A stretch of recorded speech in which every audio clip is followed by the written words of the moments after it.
God bless you all. Anyway, everything good, and I will be on the side. Yeah, I'll say a good show. I think Trish, boy, did she pull her hair out yesterday. She worked virtually the entire day trying to get the streaming thing going, and I think it is working. So well, it's not saying anything here. Oh, yes, here it goes. Here she is. Yeah, good morning, everybody. Well, it might be with you, but it's certainly not here. This is going to be the day of the year where it goes down into the record books. It's absolutely starting off appallingly. Wind, the barometer is plunging 1001.9. About only 14 north-northeast at the moment, but you wait till you hear what David has for the Hauraki Gulf. 17 degrees, not bad though, is it? So long may our northerly come, but boy, it's sounding like a Wellington forecast today with lots of changes of wind direction. Anyway, this is Gulf Harbour Radio, ZMH 286, and welcome back to our streaming listeners. Yes, well, I tell you what, you have to listen to Gulf Harbour Radio today, because if you go onto the Met Service site, you'll find that it is not operating today. I think this Google shutdown in the weekend, which actually reset some things in my system here, which was a little bit of a problem because I've never come up with them before. Finally, I managed to work it out, well, sort of by myself. So we are back in business, and fortunately we had Agent 99 up there in Opua who saw that I was trying to get things established. So thanks to Citrus Tart, and then later on Max. I was a bit slow. I should have actually picked up the telephone. Had I had your telephone number, and thank you for that, Max, I would have hassled you earlier. But we are back in business on the streaming, so that is really good. Quite a list of news, but nothing spectacular this morning. I would like to try and find Excel on their way from Tonga to Samoa. Hopefully, there's a lot better conditions than we have here. I know Felicity is probably listening, so let's see if we can find Excel, and I will need a relay. That radio is pretty hard for me to hear. Excel, Gulf Harbour.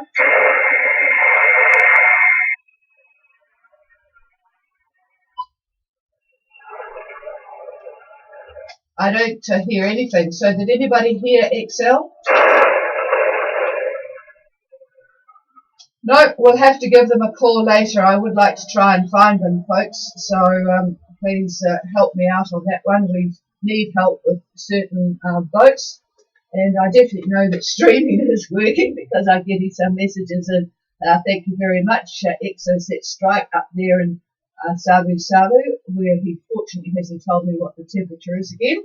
And rain already in Whangarei. Well, we haven't got the rain here, Randy, so I guess it's coming. We've got record rainfalls due today. If you look at the website, look at the Met Service before it actually went off, there is a lot of rain. Maybe Wellington has been hit with it already. I can't remember. I suppose it will hit Wellington first, so maybe that's the start of the problems. All right, you've missed out if you're listening on streaming to a couple of days of news.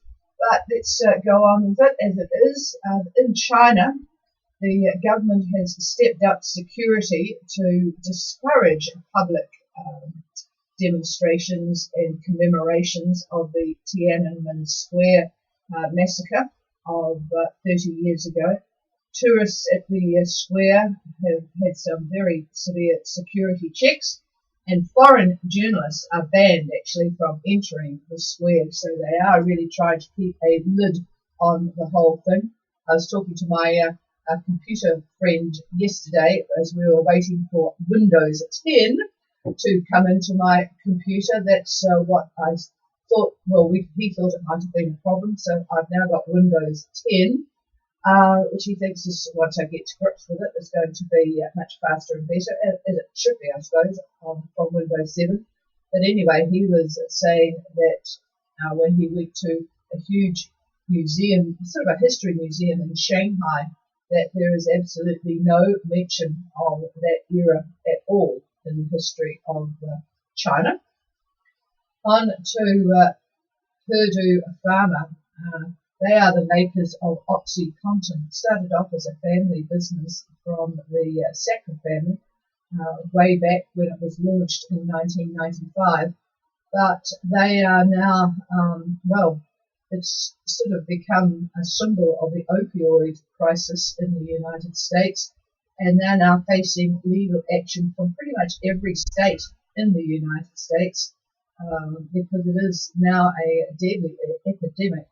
Although, you have to wonder, car manufacturers don't get sued because cars are causing accidents and deaths on the road. But anyway, the statistics show that this is their actions in terms of advertising it have been the cause of the opioid crisis there.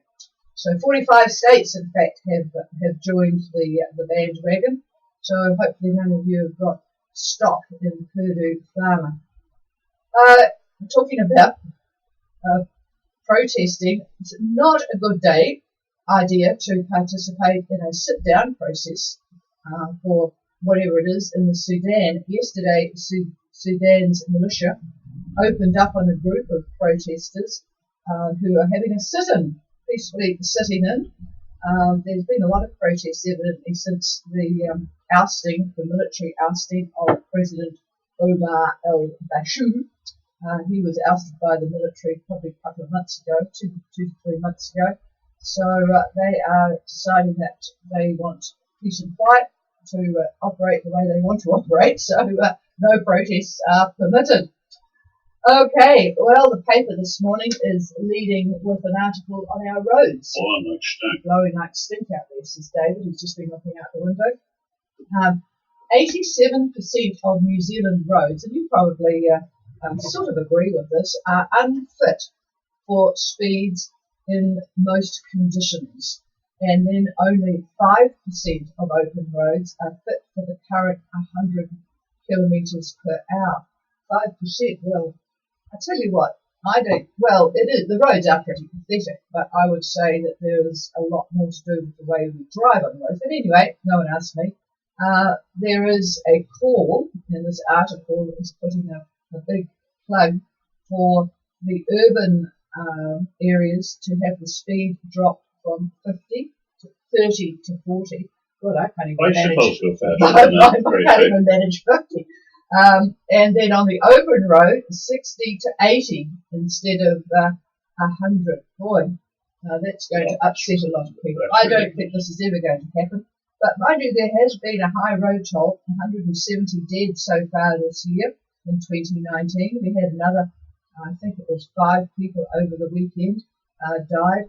The roads are pretty grim, admittedly. But I tell you what, I would let's just look at it. The road toll. When do you ever see a European tourist? Well, occasionally you do when they drive on the wrong side of the road. But our driving education is pathetic. We don't police phone usages. And I would have a system whereby a phone doesn't operate if the car is moving. And so you would have to stop and use your phone. I know that sounds tough, but you can drive behind people that are all over the road.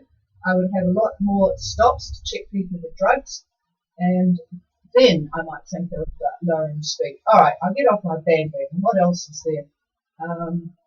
There's a British tramper, actually, and I'll tell you what, if they don't find him pretty quickly, he's not going to be an alive British tramper. Well, that's a hiker in many of your terms. We use the word tramping. He left to transverse the Tararua Mountains. Now, these are a range that go sort of from Wellington up. And so he left Levin and was going to cross over Mount Holdsworth and go into Masterton. He's been lost for a few days, but we have very severe weather today. So I'll tell you what, unless he's really, really prepared and has a decent way of warming himself, he's going to be in a load of hurt today. Over in the UK, of course, Mr. Trump has really seemed to enjoy the pomp and ceremony of his welcome there. A magnificent banquet in Buckingham Palace. The picture is absolutely gorgeous. Queen Elizabeth is looking absolutely fantastic. She's 93, and I tell you what, she is the most admired person that I have in the world. But she is just amazing. She just looks good, and she's obviously got all her marbles still working. So, and she was very courteous to Mr. Trump. There was a really funny picture. It was kind of an awkward handshake that Mr. Trump and Queen Elizabeth did, because the height difference is quite significant. And of course, it looked like paper, scissors. What is that game that you play? Rock, paper, scissors. And so a lot of jokes came out about that, because Mr. Trump looked as if he had his hand clenched. But it was a bit of an awkward handshake, but it seems to be going okay there. Just some quick news. The Mississippi is approaching record levels. This is after the tremendous amount of rain and storms and stuff that they've had over there. Quite the opposite in northern India, where the temperature yesterday got to 50.8. 50.8. Evidently the record is 51. Tell you what, you wouldn't want that, and you certainly wouldn't be wanting to be in the middle north of India. You'd want to be in the water. All right, for the techie people, iTunes will disappear later this year. This is when the Mac OS Catalina operating system comes out. They're going to split iTunes into music, podcasts, and Apple TV. Evidently, it's not working too well on Windows 10, so I won't bother trying to do that. Mine I lost all mine, actually, when I tried to do something on my Windows 7, so it won't worry me, but it's certainly going to cause a little bit of consternation around the troops with Apple, so be aware of that. You probably will just enjoy what you've got on your gizmos. Okay, I am going to try and get Excel again. We would like to find your position, please. Excel, Gulf Harbour Radio, and somebody please listen, because I will need a relay.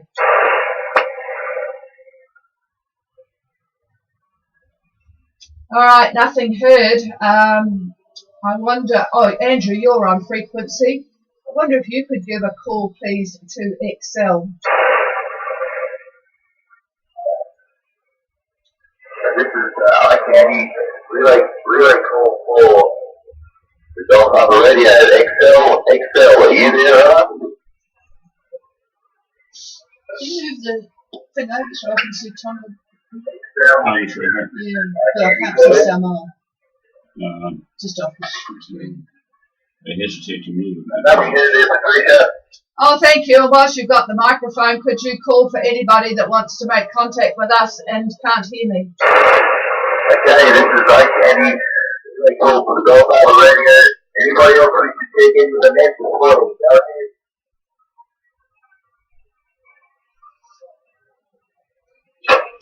Any take-in from Beckles who's now here, Gulf Harbour Radio. Go ahead.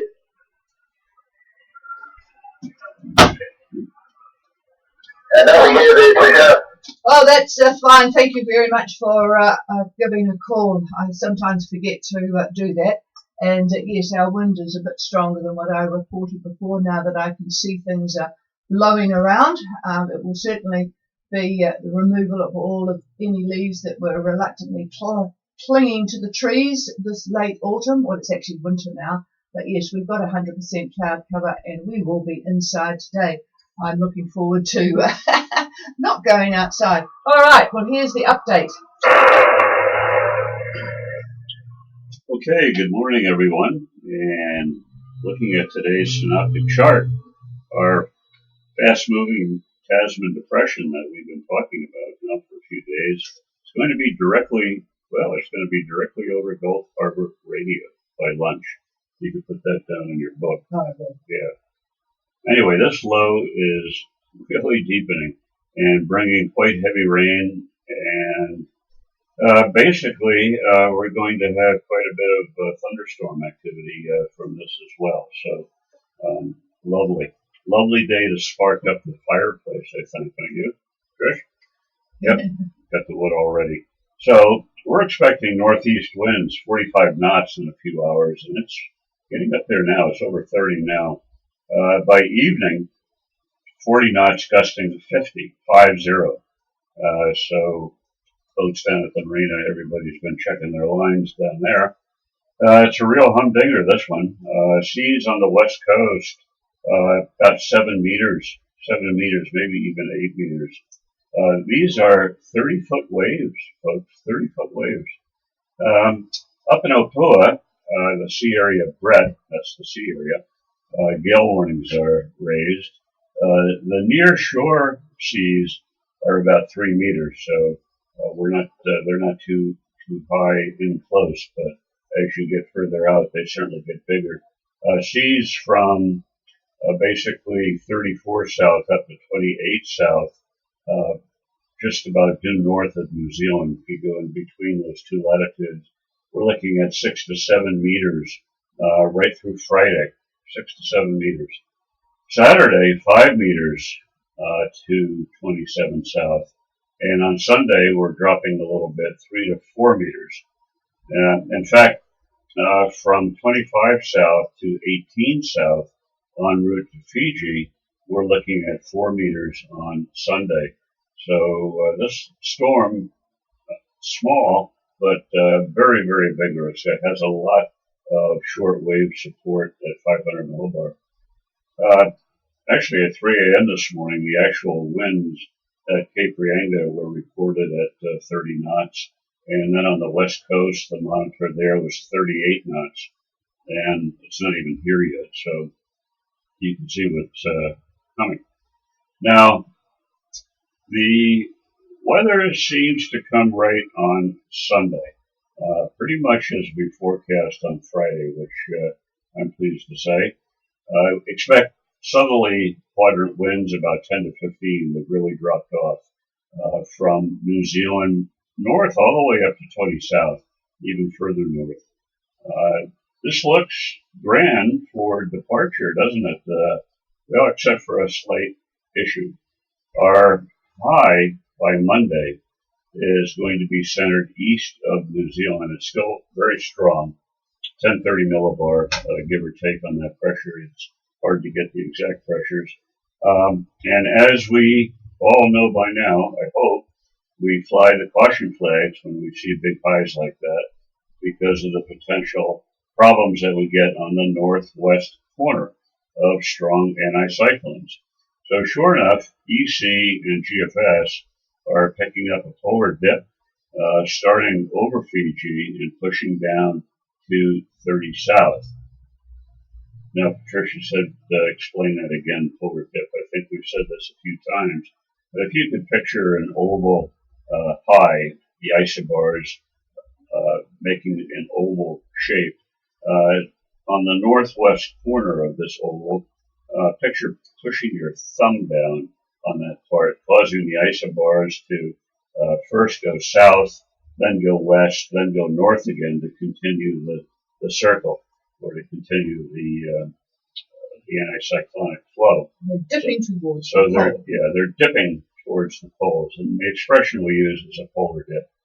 And what happens right there is that the winds accelerate as they make the turn south toward the pole. Then as they make the turn back in the direction of the equator, they slow down.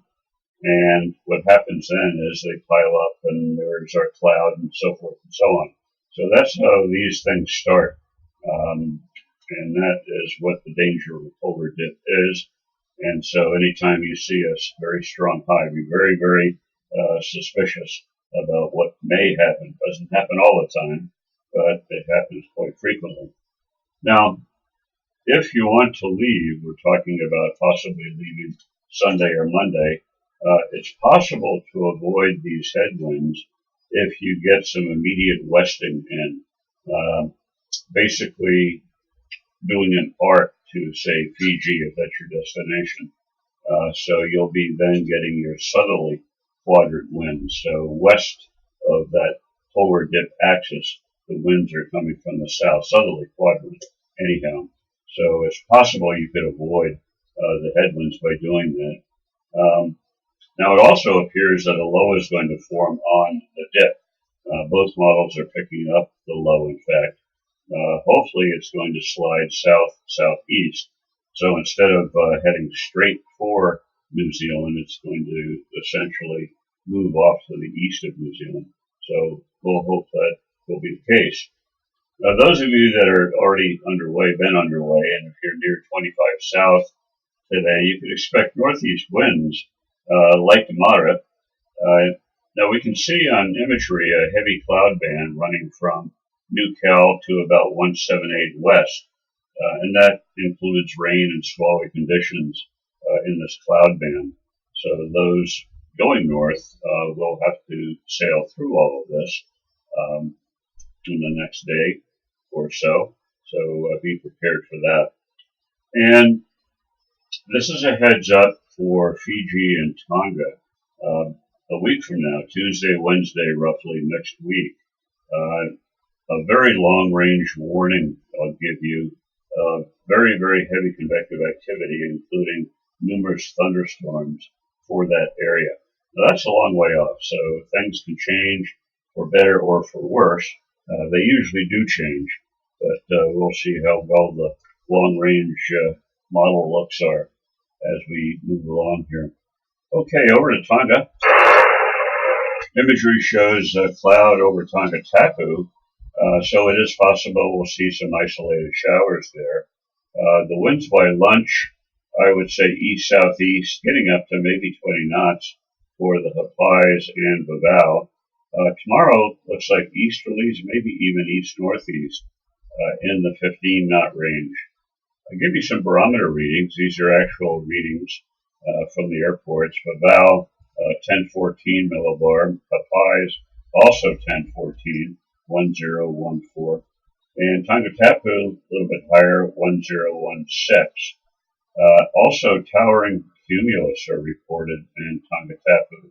So that leads to thunderstorm activity, and we get much stronger gusts at that point, and the wind shifts as well come along with that. These observations I gave you on pressure, they were all at 5 a.m. this morning. Fiji looks pretty good this morning on imagery as well. The major cloud band lies to the south of the group.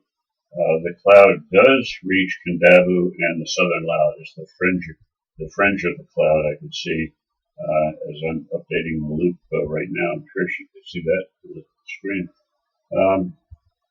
Winds light to moderate by lunch.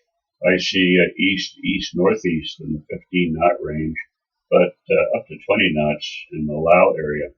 Tomorrow, northeast over the Lao and all the way to the Koro Sea and up to Taveuni, maybe even Savu Savu. Kendavu, though, east-northeast, but southeast for western Viti Levu. All of this is pretty light air, 10 to 15 knots. Over to Vanuatu, where I see mostly fair skies, except for Erromango down to Anisham. Imagery does show cloud over the southern group. The winds for the Port Vila area, mostly southeasterly and northward from there, so up to the banks, we'll be looking at southeasterly winds. But south of there, we're looking at east to northeast winds. Light, though, I would say 10 to 15 knots. Now, tomorrow for the entire group looks like south-southeast to southeast in that range, and that will be around 15 knots. New Caledonia shows plenty of cloud with a pretty good chance of showers. Winds in our area, the southern lagoon area, west to west-northwest, about 10 knots, shifting to the southwest by dinner, and that'll be in the 15-knot range. Tomorrow, I think southerlies around 10 knots, shifting later on in the day to the south-southeast, and that'll be in the 15-knot range. So that's pretty much all I've got. The folks that are heading up to Samoa, from what I can see, still essentially east-southeast winds in the 15-knot range. And give or take on those numbers, you know the drill, plus or minus 5 knots, that type of thing. But there is a cloud band running over Samoa as we speak. I can see it on imagery, and the models are picking up convective activity for that area. So there's another example of the model doing a very good job in picking up that cloud. So there you go. Any questions, comments? Come now. Pass it here to the chief.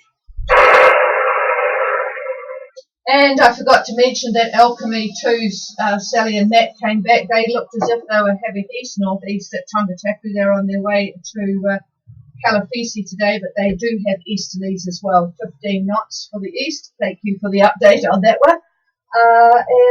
Yeah, we've got quite a list of boats still wanting to leave this in inclement conditions that we've got here.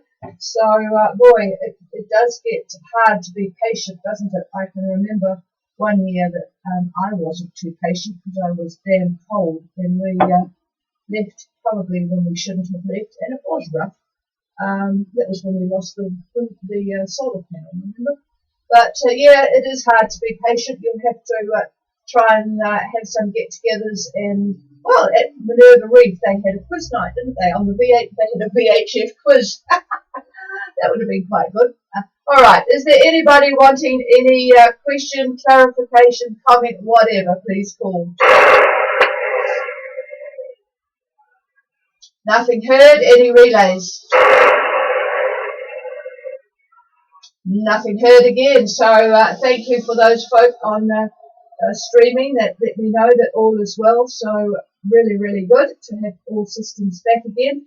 And I will be working on computers again today and trying to get things over to and get to grips with Windows 10. Okay, that's about it from us. We'll go back, light the fire, keep warm, and we will be back again tomorrow. Don't forget, folks, if you need anything, our website is actually working, unlike the net service one at the moment, www.ghradio.co.nz if you want to study up on how you can do things, how to interpret weather, all that sort of stuff. And if you need to email us, ghradio@extra.co.nz. All right, before I lose my voice, I'll leave you be. The frequency's all yours. Cheers all. I'm net controller today on Tony's Maritime Handnet, so I might talk to some of you later. Cheers all.